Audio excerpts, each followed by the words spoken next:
All right, welcome back. This is a patrol story.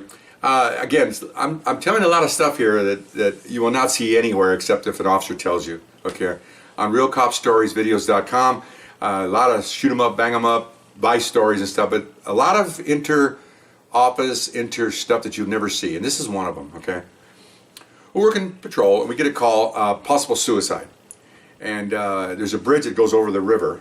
Okay, and on the west side of the bridge there's a little turnout, a pedestrian turnout. There's a bench. And they of course have a wall. You can sit there and look out over the city and I guess the cement river. I don't know what you look at anyway. But at night it's kind of pretty, because of the lights and everything. So we pull up there, and there's a guy and a girl there, probably in their 30s, and they're arguing. That's what the call came out, obviously. Somebody saw them, thought it was suicide. Now, turns out it was a husband and wife dispute. Okay, so we get out, walk up, and of course, this Latino area, and Latins have a lot of hot blood, and that's what this gentleman was, and the girl was screaming and everything else. And there's no physical abuse here; they're just screaming at each other. And so we're trying to separate them, and he has a jacket, and he's trying to put his hands in his pockets. He said, "No, don't put your hands in your pockets, because I can do whatever I want." Oh, here we go. Okay, this is not going to go well. So he's not responding, and so we're going to cuff him, like you see on TV, just to talk to him. Okay. Not under arrest, just so we can, because he's doing this and he's trying to put his hands in his pockets, and we keep grabbing his hands. Don't put it in your pockets. We don't know what's in there yet. F you. Okay, fine. Well, now the F you comes out. We're going to cuff him. Okay. Well, now we try to cuff him. He doesn't want to be cuffed. Okay. And you watch all these things in live TV. People have their cameras and they're showing police and everything. I challenge you to try to handcuff someone and bring your friends. Bring 4 or 5 friends and see if you can handcuff somebody who doesn't want to be handcuffed. It's not an easy task. Okay, you see officers down there jumping on a guy. You see these foot pursuits on cops, and you got 6 officers trying to handcuff one guy. These are tough cops. This is hard sometimes. Okay, but anyway, so we're trying to cuff him. He starts swinging, so we could choke in those days. So I put the choke on him. Okay, I'm trying to choke him, and we fall to the cement on the curve. Okay, as we fall in cement, Party gets his baton out, and he's going to give him a baton shot in the ribs, and he swings the baton. And he hits me on the side of my knee, okay? Yeah. And so I'm like, and he thought the suspect had hurt me. So now he's banging the guy's crotch with a stick, and the guy's screaming, okay? So I'm like, now you got, him and I are both parallel screamers. So she's screaming, of course, So we roll him over, and I'm like, so we cuff him. And we search him, and he has nothing, okay? So, she's screaming, what are you doing? Okay, fine. So we call for a supervisor, because this is a little bit weird. So he gets there, we tell him everything what happened, and now I'm sitting on the curb, like holding my knee. Oh my God, and it's starting to swell up. And what happened to you? And I go, he hit me with a baton. What? He goes, oh my gosh! And looking at my partner, what are you doing? I thought, it's okay, fine. So it's an accident, all right? Okay, so we determined that there was no crime, and we didn't hurt the guy. We just choked him, and I didn't even get a chance to choke him. We just contained him. It wasn't anything. Even the baton hitting him wasn't any effect because he had a big jacket on but he got him in the area down there, and so we decided somebody else had to arrest him for us, because I have to go to the emergency room. So they arrested him for interfering with an investigation. It's kind of a catch-all. And it's just a misdemeanor, it's a $200 fine. Just basically you have to comply and listen to the officers. You just can't go off crazy. And since we got a call there, we didn't just roll by and decide we wanted to stop these people. Somebody directed us here, and that's how we got there. Okay, forget that part of it.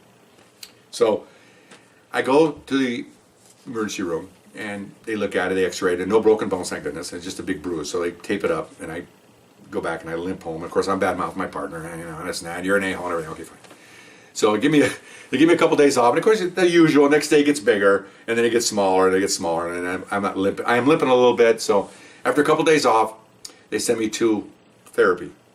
Okay. So I go to a special hospital for workman's comp for police officers. Okay. 99% of there are police. The other 1% are like city workers and stuff. They go to county workers that have workman's comp issues. So they got my file, and I go, oh yeah, okay, fine. So the nurse says, okay, go in there and take off your pants, but leave your underwear on and your shirt, and we're gonna just go put some heat on it. And it looks like, according to the file, the doctor says maybe a couple of these sessions and you'll be fine. Okay, fine. And the nurse had me walk. She was one of those almost what do they call it? Physician assistant nurses, which pretty sharp, not just your normal, RN. She's got a little bit level up, I think.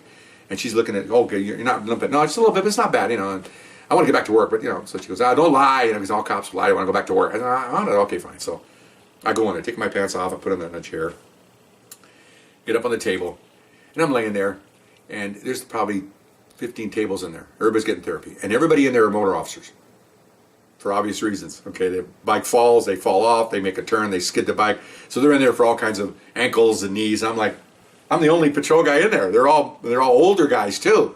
I'm probably 25 years old. These guys are 35, 40, 42, because they're older. To get to the motor off, you have to be an older guy.